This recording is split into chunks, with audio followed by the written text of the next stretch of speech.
everyone. Welcome to. Oh wait, we're not live yet. Exactly. Yes, we are. Um, We're good. We're live. no, I mean it's saying. Oh, maybe we are. You're right. Technology. Thank you, Sonia. Hey everyone, this is Shay Moraga, Shay's Warriors Life After Cancer, and we are live. Yes, happy 2022, everyone. Welcome. Tonight we have such a great educational and inspirational speaker and event for you. Shay's Warriors is a 501c3 nonprofit with an all-volunteer board of directors. Our mission is to inspire, inform, and empower in survivorship their families and their friends through the health, the mind, the body, connection, and also fitness and health. So that's a big hint on what we're starting the year out with tonight. Talk, Listen, and Share is a way for our survivors and thrivers to have real conversations around topics to help educate with emotional, physical, and social realities that have become part of the survivor's life after treatment is over and the new normal begins. I'm Shay Moraga, the founder of Shay's Warriors, here with Dr. Sonia Fung and special guest speaker. Hello, everyone.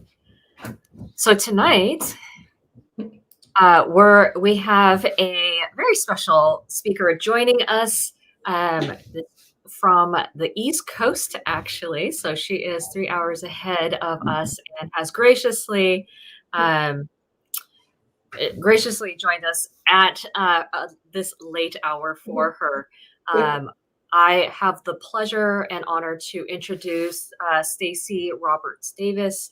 She is a registered dietitian and owner of Flavorful Nutrition LLC. Her information is found in our chat box, so you can get to her website and her Instagram account from there. Stacy is a culinary expert who is in private practice and gives lectures around South Florida. Stacy holds certifications in adult weight management and functional nutrition. She has graduated from the University of Delaware with a Bachelor's of Science and the Art Institute with a culinary certificate. Stacy was a guest on the Jim and Jade show and did monthly TV segments for the morning show on MY33, Miami, Fort Lauderdale. Stacy is all about balance and moderation. Her motto is Eat Real Food, which is a fabulous motto. And eating healthy doesn't have to be boring and just bacon and broccoli. She loves teaching her clients how to make food fun and delicious. And tonight we are going to talk about a really huge and important part of cancer survivorship and thrivership, all about food questions, food fears, dispelling nutrition myths during and after cancer. And Stacy, take it away. Hey, how are you guys? Thank you so much for having me.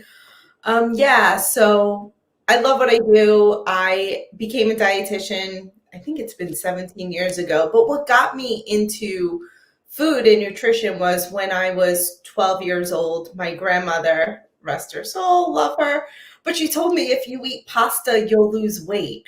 So at the age of 12, I listened and I took it to the extreme. So all I did was eat pasta and drink Crystal Light iced tea for 2 years, basically. I fought with my mom because my mom wanted me to eat vegetables and protein, but I knew better. So I never listened. And when I turned 16, we started noticing that my hair was falling out. So, and I had really bad stomach pains after everything I ate. So we went to doctor to figure out what was wrong with me. I mean, looking back, hindsight, it's it's a little bit obvious, but after going to an a functional medicine doctor, the first thing she asked me was, what do you eat? And when I told her pasta and Crystal Light iced tea, and that was it, basically she's like, well, you're malnourished. That's why you're losing your hair. You don't have the protein and fats and the nutrients you need to keep your hair in your head. And, so at that age, I really learned that what you eat can affect every part of you, your skin, your hair, your nails, how you feel. And I also found out that I had a lot of food allergies to certain foods that aren't the common allergies, to red meat, to salmon, to snapper. So I really understood food and fell in love with the field of food and nutrition, and falling into working with people with cancer fell into my lap, and I fell in love with it. Just because I really can make a difference in someone's life while they're going through treatment and even after treatment, because during treatment, there's so many side effects that nutrition could help. Food could help with it. And after treatment, I think is the most important thing, because after you go through all of that, the treatment, radiation, chemo, doctor's appointments, everyone's on top of you, like making sure you're okay. And then they tell you you're cancer free and we'll see you in a year. And it's like, well, now what? And you don't want the cancer to come back. So I feel nutrition is so important, because food can help, try to prevent reoccurrence. So what you eat is really important. So are we going to do like an interview? Do you want me to just go through the questions that we've had? Yeah. Let's start with the common questions. Yeah. Like what to eat and not eat during and after cancer. And is there such a thing? Yeah, so I think what not to eat, what to eat, all depends on your treatment too. But you really need to be safe with your food. So making sure everything is cleaned really well and cooked. Because that's one thing I hear from my clients, is that my doctor told me I can't eat raw fruits and vegetables during treatment, which is, I feel, an old way of thinking. I know that your white blood cell count could go down, and you're more apt to get sick. However, if you wash and clean your vegetables really well before you eat it, you could still have it. So if you don't feel comfortable eating an apple, if you wanted to peel it, you could do that, or choose your foods with thicker skins, like your avocados, your bananas, your cantaloupes, anything like that. But you can eat raw fruits and vegetables during treatment. Even sushi, I would not, just because if there is any bacteria in it, sometimes you can't fight it off, and I don't want someone to get sick from sushi. So that's one thing I tell patients not to have. Also, be careful with things from a deli counter. So your deli meat, anything that's been sitting out, like your salads, macaroni salad, potato salad, anything that's been sitting out in a deli counter, I'd be really careful with, because you don't know how long it's been sitting out there, if they clean their hands, when they clean the slicer. So I would be really careful with that, especially if your white blood cell counts are very, very low. Your body just can't fight the infection. So those are some things I suggest not having during treatment. Okay. So what would you suggest? So sticking with your healthy foods, sticking with your fruits, your vegetables, if you are eating meats, doing your lean meats, focusing on your beans, your nuts, your seeds. Those are great sources of protein. Protein is so important during treatment. So just making sure that at every meal you're eating some sort of protein. You don't want to eat carbs by itself, just because carbs are sugar, and when it breaks down to sugar, it could raise your insulin level. So you really want to pair it with protein and fat so it doesn't raise your blood sugar as high. So having, some people like toast in the morning, pancakes, which are fine, but adding some maybe some nut butters to the toast, or having eggs and pancakes are a better choice just because you want protein at every meal. Eating your fruits and vegetables are fabulous. Just all the nutrients that you're getting from them. And there is no certain fruit and vegetable you should be eating. People are like, well, what's the best one? They're all good for you for all different reasons. So sticking with your berries are great because they're low in the glycemic index. So your strawberries, your blueberries, even your melons are great. And if we're going to talk about like saving money, sticking to what's in season where you live, because that will help save money too. So just really focusing on your fruits and vegetables during treatment is beneficial. Awesome. And of course, like the $1 million question we were just talking about earlier, does sugar cause cancer? So yeah, that is like the $1 million question. I hear it every single day. If I don't, I don't know what's wrong with the world. But it doesn't cause cancer. But if we eat too much sugar, if it's from our cakes, our cookies, our candies, which give us no nutritional benefit anyway, sometimes that leads to obesity. And obesity, the more fat we have, the more estrogen we could produce. And if we do have breast cancer, that could really fuel the cancer. So it's not that sugar causes cancer, it's eating too much of it and the ripple effect that it has. Cookies, cakes, candies, yes, they're not fun. Once in a while to have a piece of cheesecake or a cookie. One food isn't going to make or break you or make the cancer come back or make it get worse.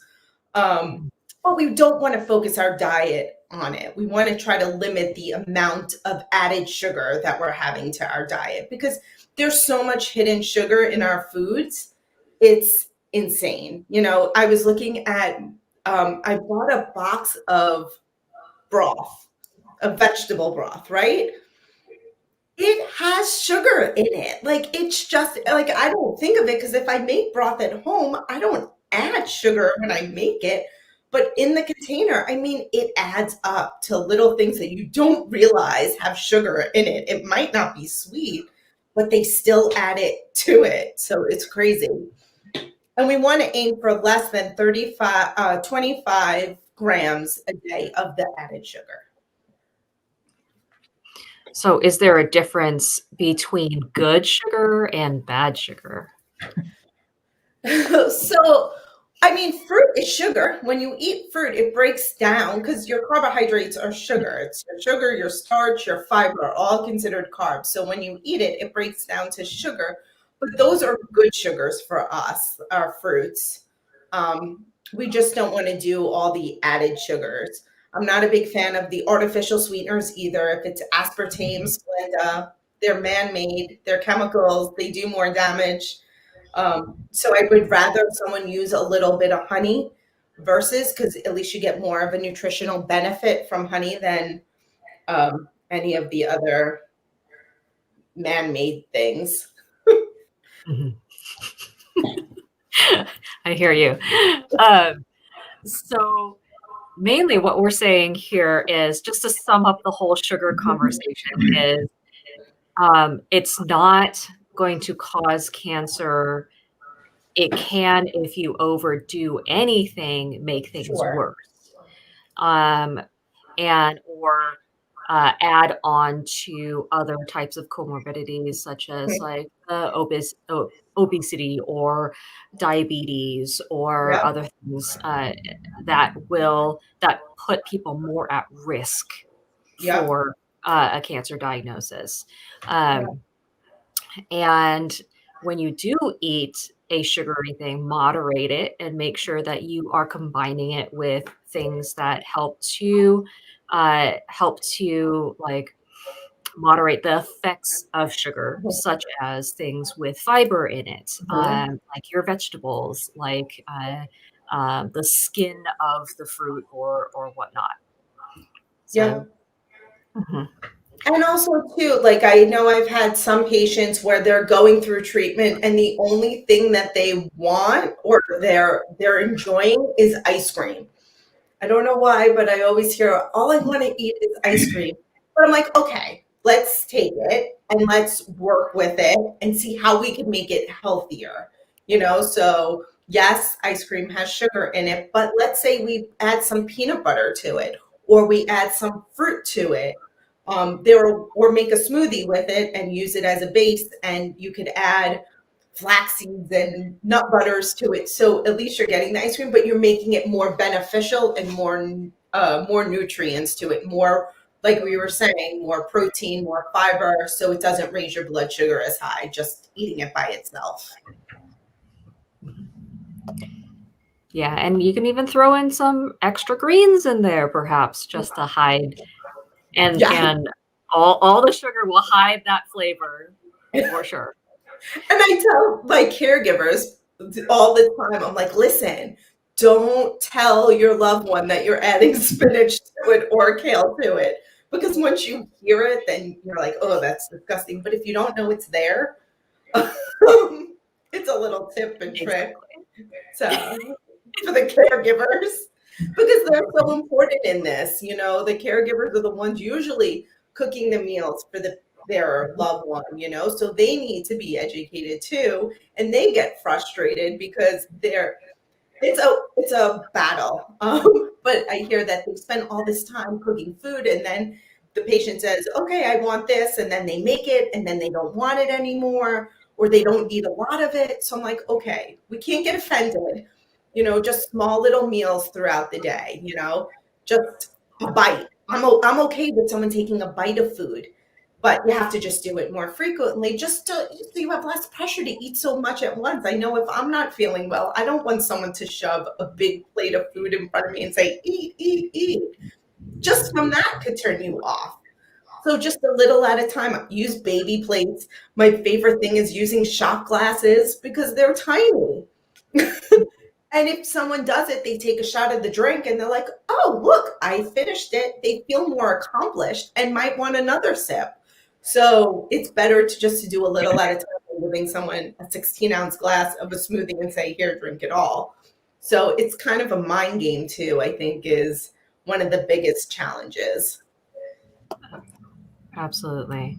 When we're talking about too, just one of the questions that we had prior to the show was the difference between processed sugar and fruit sugars and whatnot, because one of our viewers was very scared in the fact that any sugar was bad. Mm-hmm.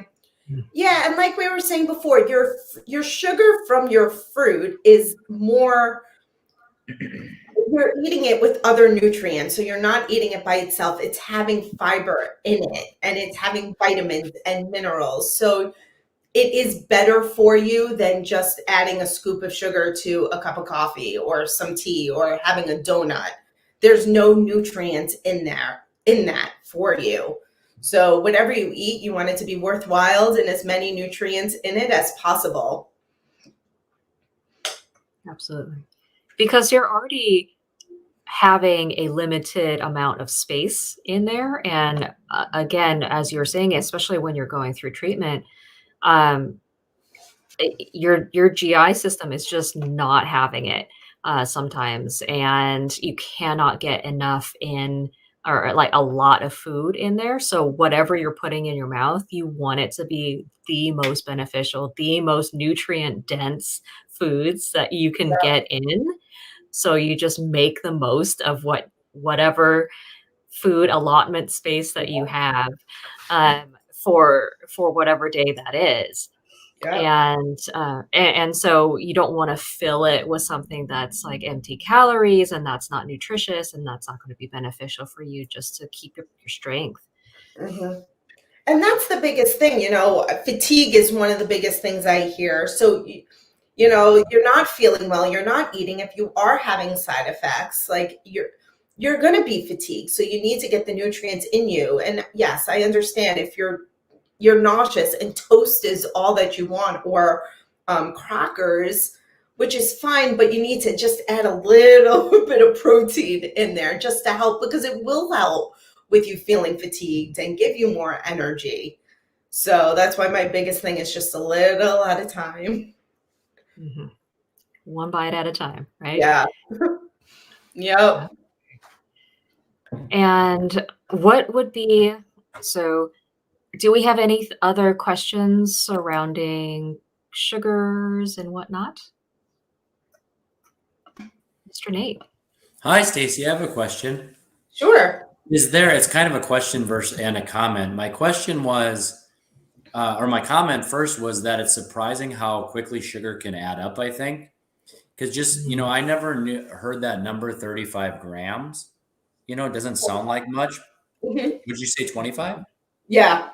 Oh, shoot. Well, 35 is for fiber, 25 is for sugars, less than 25. Okay, so I put it to 25. So I put a scenario in my head really quick, and I went, okay, I have one Coke, it's not that bad, one candy bar, and a Starbucks in a day. And I added that up, and that's if there was nothing else during the day. I'm not saying that's all I eat, but no, I'm just saying if you have that in a day, that's 87 grams of sugar just there. Yeah. Yep. And that's like, I had you have your normal Starbucks, and you had a candy bar for a snack, and just how easily it can happen. Especially the sodas, I think, are when you actually, I hate Google, but we all use it. But if you Google and see how much sugar is actually in a soda, like what 60 grams looks like, what 75 grams of sugar looks like for one drink, it's incredible. Like when we're saying you need 25 in a day, one soda could finish you off plus another 2 days. Yeah, so that's my follow-up question is that, are there good tools to be able to easily track what you are eating and or how much sugar is in stuff? Because I think you're just I was unaware of it. Not that I ate that every day, but I was unaware of it until I just wrote that down and looked it up, and I was like, oh. Yeah, MyFitnessPal has an app, or Lose It is another app. They're free apps that you could always track. I know with working with me and my program, I use an app too with Practice Better, where you see, and it really wakes you up. Like, and I've done it too, like to write down what you're eating every day. And here I am, a dietitian. It's hard. I'm not gonna lie. Like, just to know your portion sizes, because we scoop this, we scoop that, and we guesstimate, like we guess how much of it we're really having, like what a half a cup of rice is or a cup of rice is. But if you take a day or two and really measure out what you're eating, and you could see what a half a cup of rice looks like, or a cup of rice, or what a half a cup of vegetables, it really opens your eyes a little bit to what a portion size is or what it should look like, because we don't know. We just use spoons and we put it on our plate, or we compare it to what we get at restaurants, and that's not portion. That's, I don't even know. That's way, way, way more than a portion. So yeah, I think those apps are great just so you could see what you're eating, and using the measuring cups, using a measuring spoon, just so you could start learning what the portion sizes are. And that's not to say it's not to obsess about, but it's just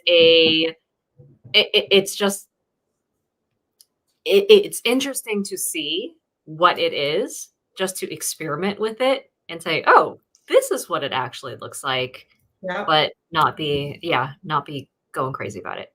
Yeah, I mean, you could use your hand as a guide. So like if you look at the palm of your hand, the palm, not the fingers too, that's about 3 to 4 ounces. If you look at your fist, that's about a cup.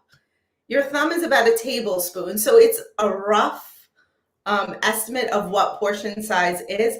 I don't like to obsess over it either. I think that it's awful, but I like to just look at the plate and do portions based on your plate. So you have a round plate. I like to tell people to use the smaller ones, like your salad plates versus your big dinner plates. But half of it should be your vegetables. A quarter of it should be your protein, a little bit of a carbs, and some fat. I know I said the F word. But fats are good for you too. I know. So having all of that on your plate it's easier than trying to obsess over a half a cup. So Yep. Totally. All right. So we talked about kind of like a general. Hello? Oh, there we go.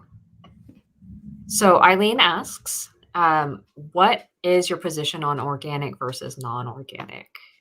yeah, so I mean, I like the Dirty Dozen list and the Clean 15 list. I mean, if you can't afford all organic and that's what you want to spend your money on, be my guest. But if you can't, look at the Dirty Dozen and the Clean 15 list because it'll tell you which ones are more that have more pesticides than others. So, for example, your bananas, your avocados, your oranges, your cantaloupes, save your money and buy regular. But apples, your peaches, those are the ones that are higher in pesticides and you would want to buy organic. But my biggest thing is I just want people to eat more fruits and vegetables. And if you can't afford organic, I'd rather you eat the strawberries. I'd rather you eat the grapes than obsessing over organic and conventional. Yeah. And you could always wash them. Yeah. Wash them anyway and wash them really well. And that gets a majority of any lingering residue of the pesticides and other things that even on organic, there's organic, Yep. pesticides too.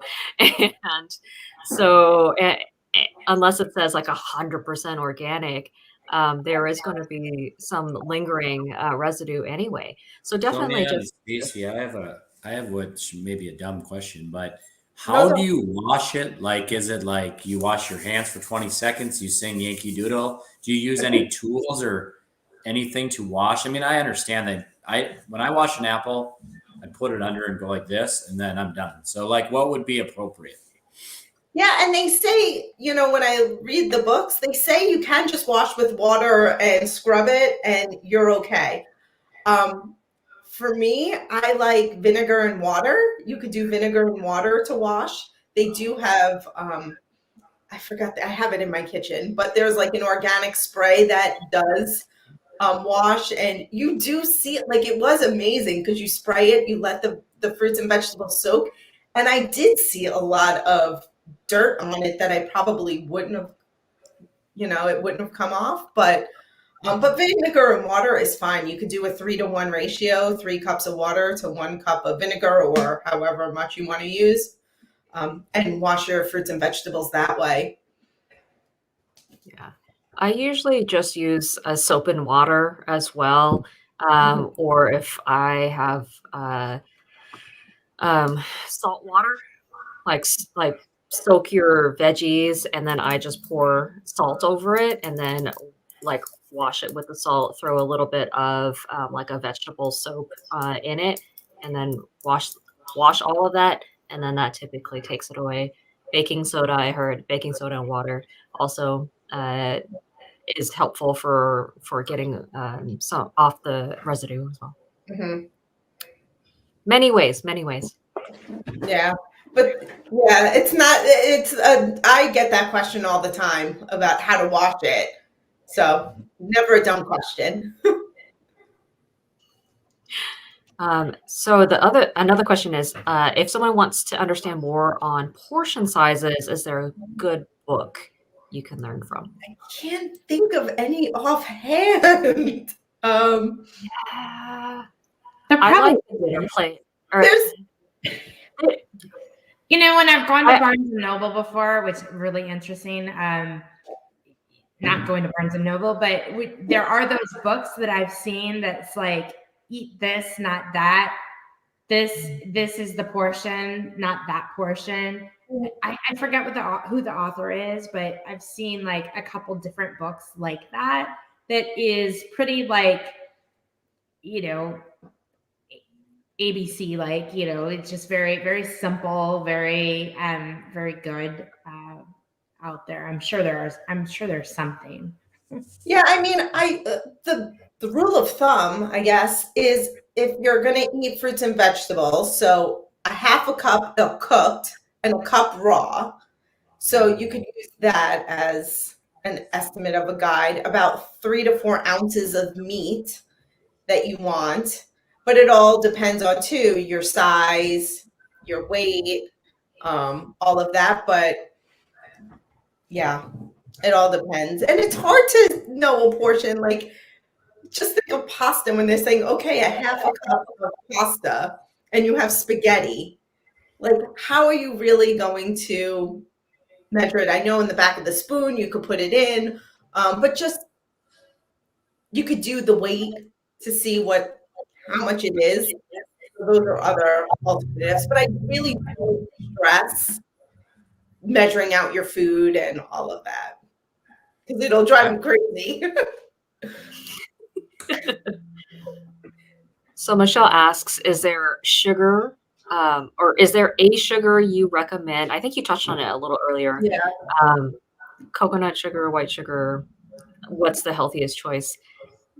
And yeah. They're all sugar. It's not really healthier or not healthier.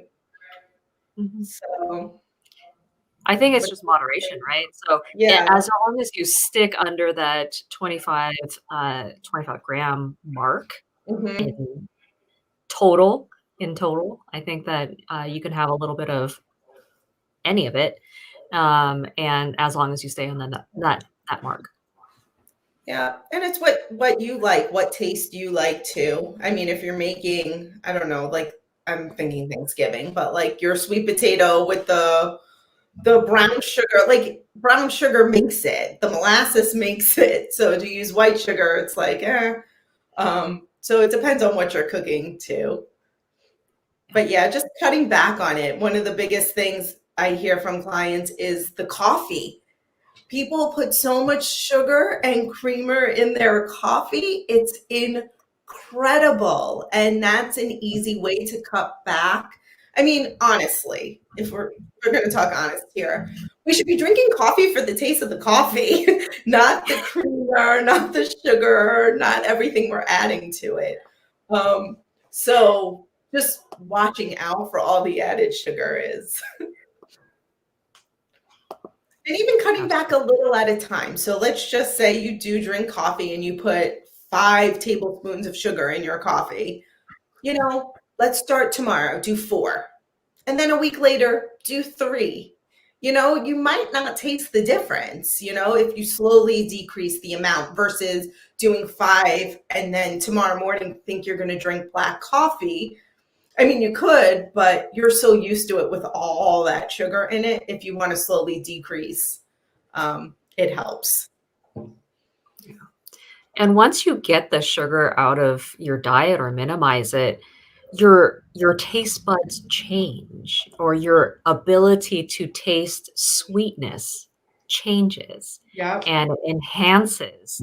And you can, the tomato that you're eating, you know, last week, like now that you're off of your sugar or minimizing it, it's so much sweeter. It's like 10 times sweeter. And you're like, oh my gosh, I didn't realize a tomato can taste like this. You know? Well, it's even like chocolate. Okay. Chocolate's fabulous. I mean, there's such a health benefit to dark chocolate. But if you're used to eating milk chocolate and then going to the dark chocolate, it's a shocker.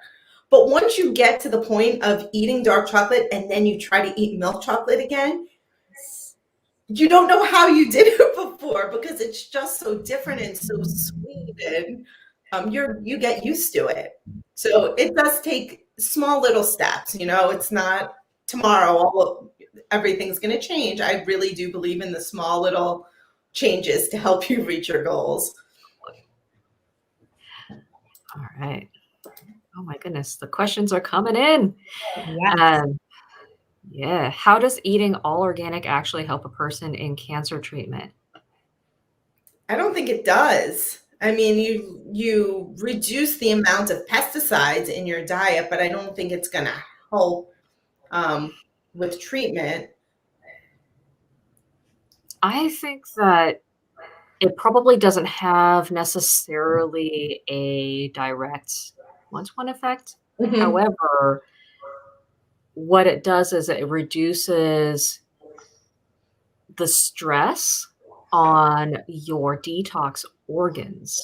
So because you're trying to process so much medication, so like chemo is toxic, right? But sometimes you need it and you need to go through that process, but you want to give the rest of your body as much of a break as possible. So if you're putting in the cleanest foods that you can, you're giving your liver, you're giving your gut um, and like a break, right, from all the rest of the stuff that they have to process. So it just eases things a little bit more in your system and it makes things run a little smoother. Okay. Oh, this is a hard one. What do you tell your friends to bring you to eat when you're going through cancer? One of my favorite things I tell patients and families to bring is soup, because I think it's very comforting and it's something that you could freeze and have in the future. And that's an easy way, once again, to sneak the vegetables in. So making a vegetable soup, a bean soup, stews, something like that, is something families could bring. I'm always into having family or friends, or even if the patient likes to cook, and freeze your meal. So at least you have it for the days that you don't feel well. At least you know there are healthy meals in the freezer. Because if you don't, and you're hungry and you don't feel well, either you're not going to eat or you're going to order out and have food delivered. And most likely it's not going to be the healthiest of choices. So, yeah, when family and friends want to help, I tell my patient, have them cook for you, have stock up your freezer with meals, because it lasts. It's not going to go bad as long as I you had a really, really good friend who she came over and she brought like a month worth of the frozen air packed, that you could just literally cut and put in. And it was like mushroom soup and potato soup. And I had another friend who also, when I went through it, she did a whole thing of bone broth and jarred them up. I mean, those were just for the days that I didn't feel good or had a little tummy ache or something, but I still needed the good nutrients. It was really easy just to drink in the morning or in the afternoon and just literally quick heat up on the stove and whatnot. So yeah, soup is amazing. Who doesn't love soup? Yeah. In Minnesota and Wisconsin and the Midwest, sometimes a lot of people will bring casseroles or hot dishes. Like, they fill it up with a lot of like comforting. I love that you said comforting, but like there's this one hot dish that's like macaroni and it's not filled with cheese, but it's just macaroni with a base of like there's beans in it and some organic turkey, vegetables, and then a really light tomato sauce with it, which can go both ways. Because I know tomato sauce could maybe irritate some of the stomach and even like the esophagus, maybe even a little bit, depending on how if you have any acid reflux or whatnot. But definitely full of nutrients and healthy, and just elbow macaroni or whatnot. Yeah. Even frittatas are great, which are basically big egg omelets. And that's something easy to freeze. I like to make them in muffin tins because then it's portion sized out for me. And that's something you could add your vegetables to it. If you wanted to add beans to it, you could make all different kinds. But that's something too that's easy to freeze, to have the casseroles, anything like that. Oh, these are great ideas. Even for like breakfast for people, like busy people on the go. I'm like, oh yeah, Yep. like freezing the frittatas. Yeah, that's a great idea. Yeah, and that's great That's- too, especially if you like warmth, like if it's just room temperature, because you could take it out when you wake up, take your shower, get dressed, and by the time that you're ready to go, it's defrosted already. So you don't, it depends on you. You could heat it up or you could just eat it the way it is. It's not something you have to heat up. Because I know we're always in a rush and I see the breakfast question, you know, eating on the run, at least it's something there for you to have. Yeah. And so the breakfast question, is it the most important meal? These are two questions, Nate. So let's address the breakfast question. I think for certain people, it's the most important meal. I mean, for some people, they don't like breakfast, but they get their calories throughout the day. But if you are a breakfast, I'm not a big pusher to eat breakfast if you don't eat breakfast, but you get your calories in the rest of the day, I'm okay with it. But just making sure you're drinking enough water. And a gallon of water, it depends on who you are and your weight and your height. So not everyone needs that much water. But breakfast, if you are going to eat breakfast, just make sure that you have protein in your breakfast. So your carb, your protein, your fat. You don't want to just eat toast or a muffin and call that breakfast. Having some frittata with it, or eggs, or oatmeal mixed with a nut butter. So if you are a breakfast person, you just want to make sure you're eating a breakfast with protein and fat and not just carbs, because that's common. Like most people are, oh, I eat breakfast, I have tea and toast, and I'm like, okay, it's not really, it's breakfast, but there's nothing, it's carbs, like you're eating sugar. Yep. Yeah, I'm not a huge breakfast pusher either, and that has changed throughout my practice.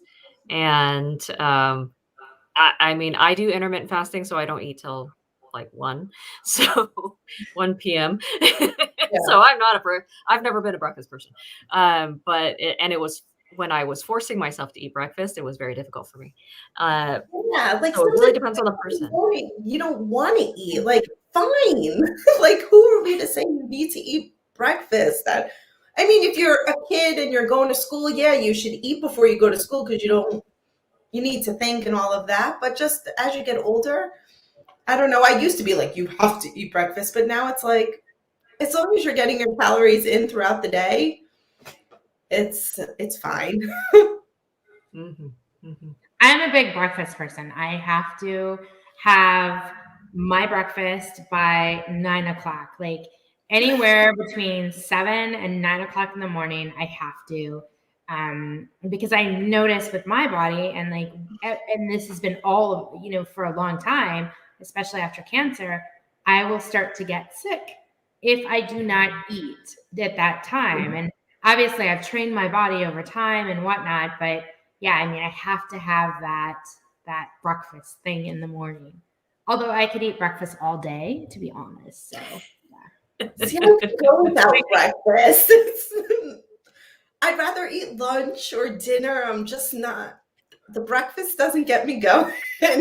But that's the thing. Like everyone has to do what's right for them.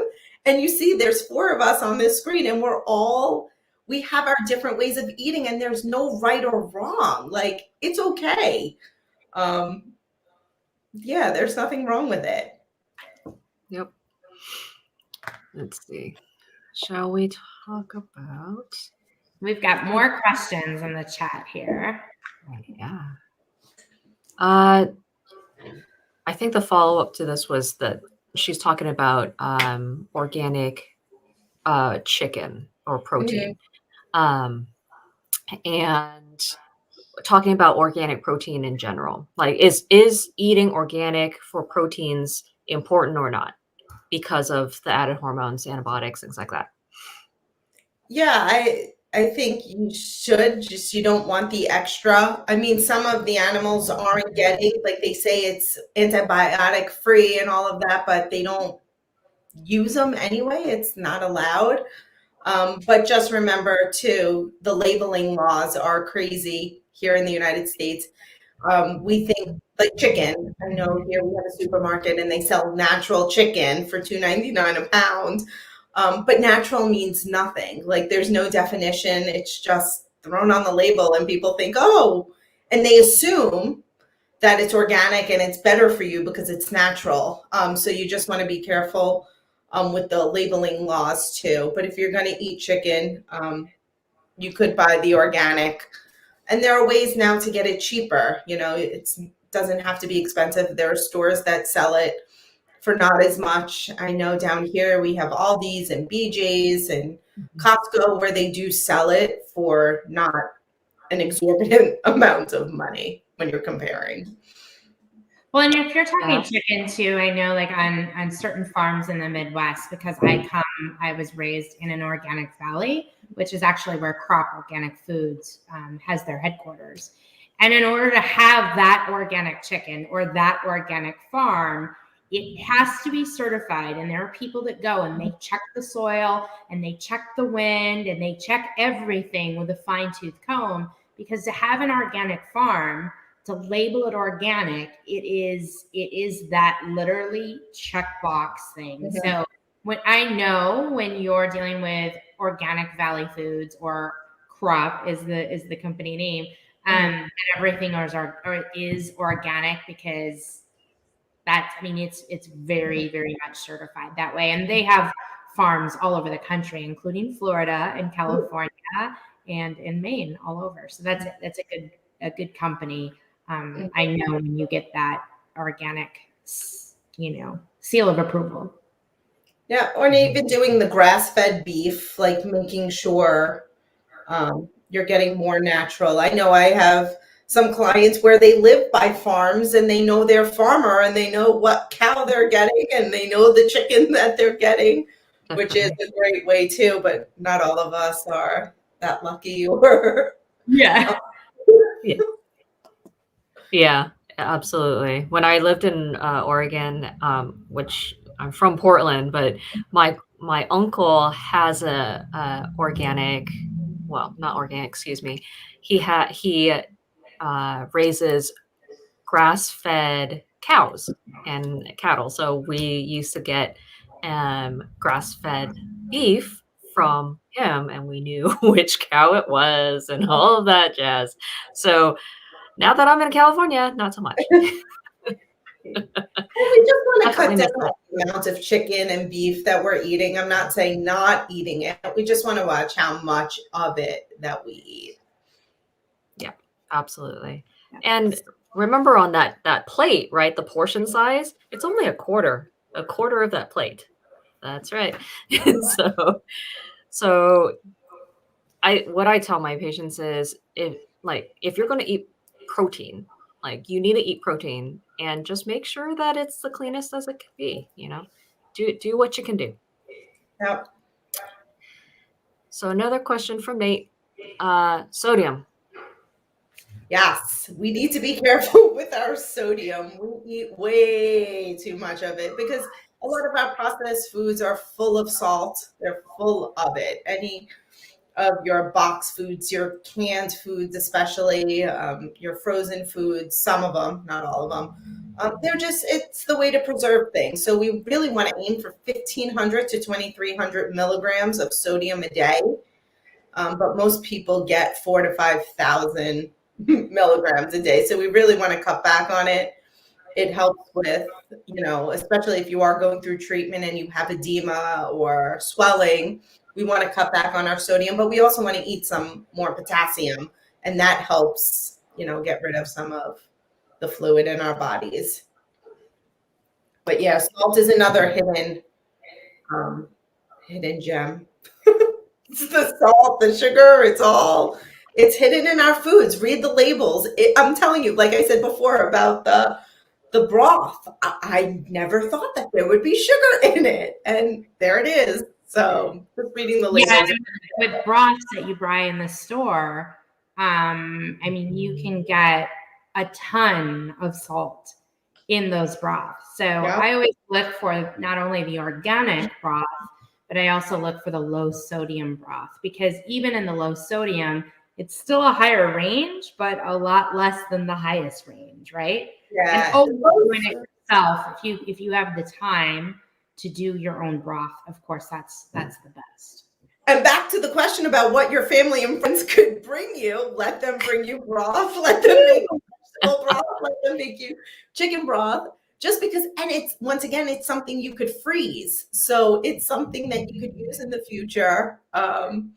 And yeah, it's great because I use broth all the time for my cooking. Everything has broth in it, just because it brings flavor to your food. You know, if you cook, let's just say quinoa, for example, to add water to it, what does water taste like?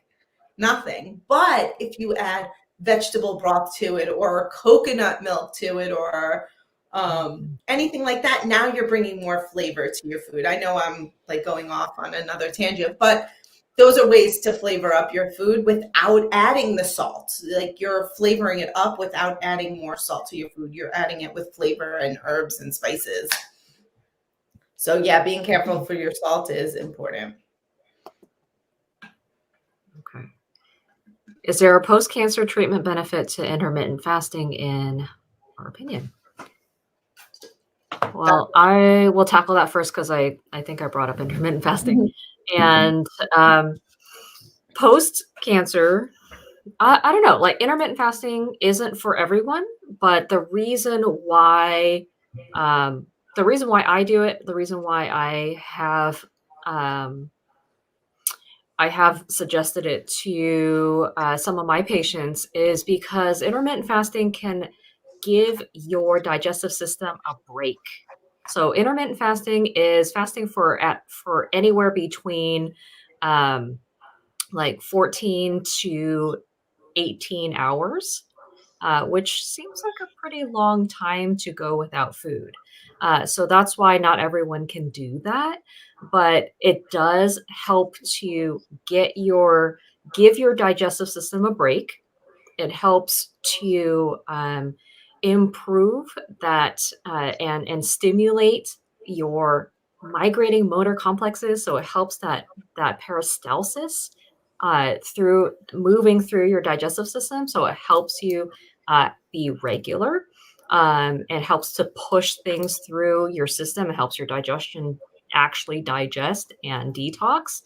And for some people, it really helps to control some of their weights, and it also helps with their insulin response as well. So you want to make sure that your body is sensitive to the insulin that is being produced, so that it can take in the sugar or that it needs to, like, run your cells. Like, your body uses sugar to burn as fuel, right? So when people talk about, insulin sensitivity, that means that your body is not taking in the fuel that it should be taking in, and so that's why you start getting diabetes and other things like that. So yes, it can be helpful for people. It can be helpful post-cancer treatment. It can be helpful during cancer treatment. It just depends on where you're at. Well, I think like just during cancer treatment, that's something definitely someone should always talk to their doctor about, because when you're going through so much treatment, some of your nutrients in your body, you might not be getting that. So doing something like intermittent fasting for someone who's currently in treatment, I mean, I don't know. I'm making an assumption based on what I know when I was in the chemo room at one time, is the fact that we've got to feed our body too. And hopefully we're feeding our bodies with the best nutrients possible. Mushrooms and cherries and bone broth and soups, and who knows, and a little piece of chocolate cake every now and then. You just got to do it. You got to do it. We got to do what makes you feel good in the moment, because we only have one life too, and to steal that little bit of happiness, if that cherry donut is going to give you a piece of happiness, so be it. The chemo is going to kill anything that's going in your body anyway. Why not? I mean, why not? But you can always upgrade to the apple and the almond butter and all the organic stuff that's out there. Tonight we will actually be posting. It'll be up by tomorrow, I promise our listeners. But we're going to be posting 3 different awesome upgraded recipes: a smoothie recipe, a frittata, and a muffin recipe, which if someone is going through cancer, you can send that off to them. And if Dr. Fung, Nate, or Stacy, if you want to also post one of your favorite recipes, we'll make sure that is up on our Shays Warriors blog within 24 hours, and also with all of Stacy's information too. I'll be the taster, so I'll be happy to try all of the foods and let you know. The connoisseur right there. Yeah. So, and of course, along the lines of like what diet is good for you, you have to let your healthcare team know, because everyone has to be on board, right? So, especially when you're going through your treatments, and it's not to say, you can't do any of these things. It's what is the best for you. And again, you have to let your healthcare, your health team know. Mhm. That's just bottom line. There are certain foods that maybe don't mesh with certain medications, like certain citrus foods or grapefruits or even avocados. Like when I was going through that, they're doing your weekly blood work. They're like, hey, what's going on in your liver here? Like, let's talk about this. What have you been eating? And then they just kind of go through that. And it's like, oh, I ate this. Oh, then that makes sense. That could have triggered this. So it is always making sure that your doctors know even what you are eating too. And sometimes drinking, alcohol can have an effect as well on liver enzymes and all of that. And it might not be so good for cancer treatment to be drinking alcohol too. But again, everything in moderation, and everybody is different, right?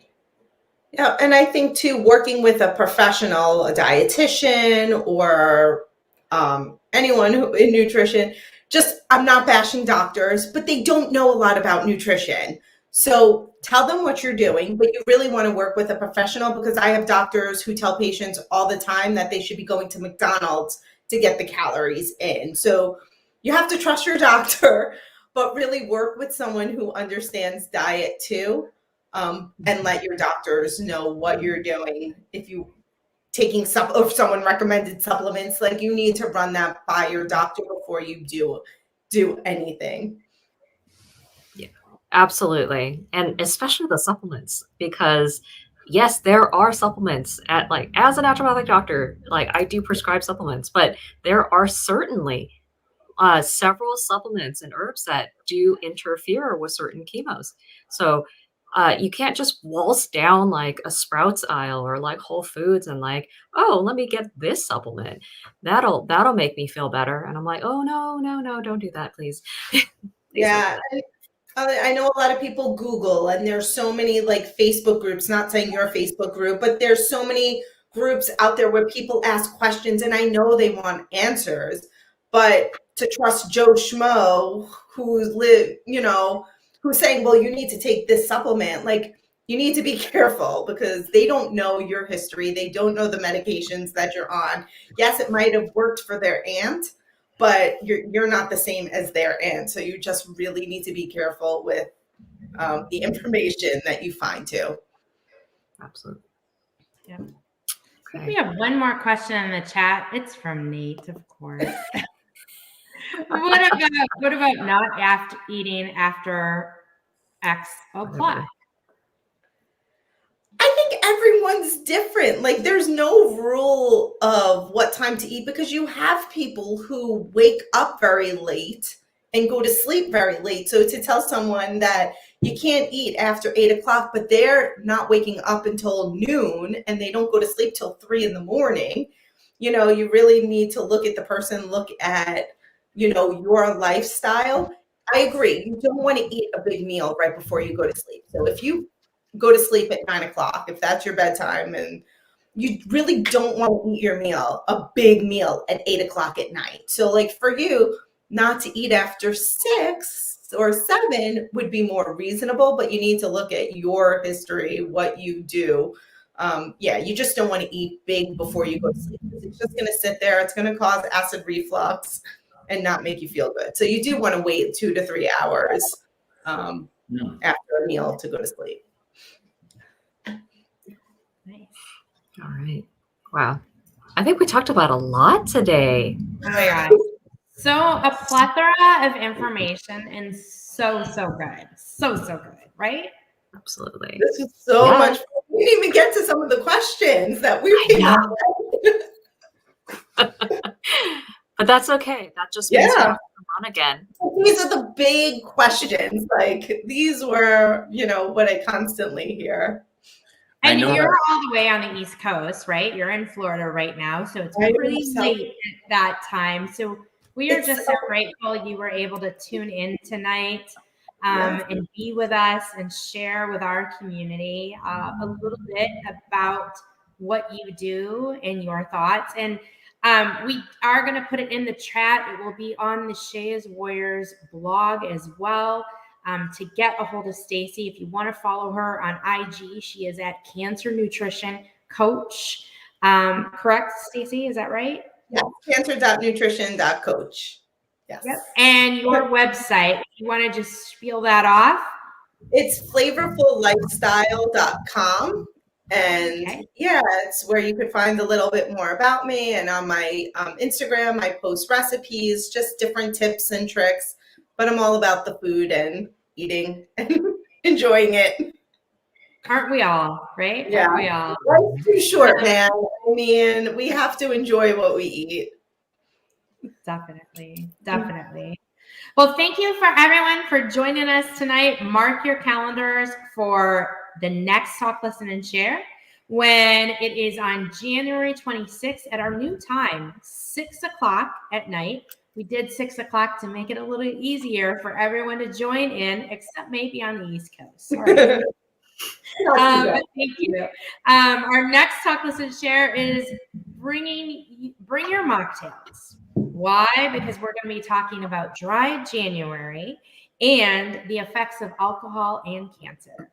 Until next time, thank you so much again, Stacy, for joining us, Dr. Fung, my amazing co-host, and Mr. Nate. We will see you in 2 weeks. Good night. Good night. Bye.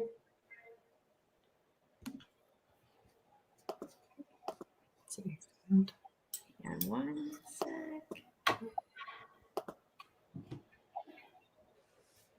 When